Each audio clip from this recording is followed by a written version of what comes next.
परबतजरा ओनसोलाव thermal power प्रजेक्टनि हेंथायै सोमावसारनाया देरनायनिफ्राय देरलांबाय। बर' माहारिनि आइजोफ्रा जोबोद मोजां रल लादों।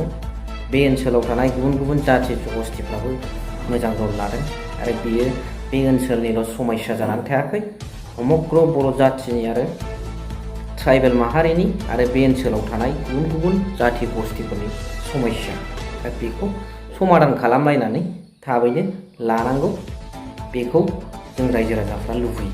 दिनै जुदि बेफोरबादि खैफोद आफोदखौ नुनानै एबसुआबो जुदि सहाय खालामाबा रायजो राजाफोरखौ, टटेलि बेवहाय एबसुखौ रावबो फोथायनाय नंला, बेयो खाथां।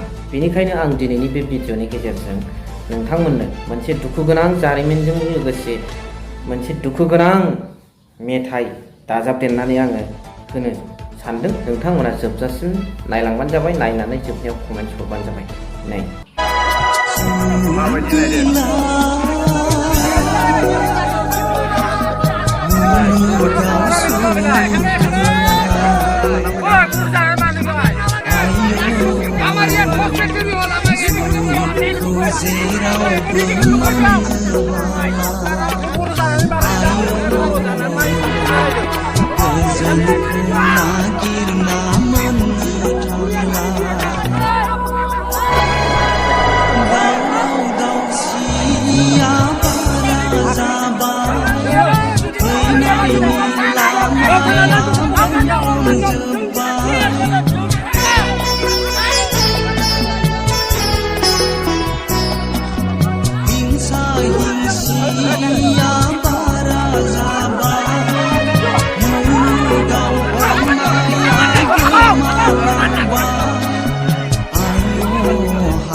नुनो मोनबाय, मा सानो कमेन्ट्सनि गेजेरजों फोरमायहरबानो जाबाय। थेंक इउ भेरि माच फर वाचिं, लाभ इउ।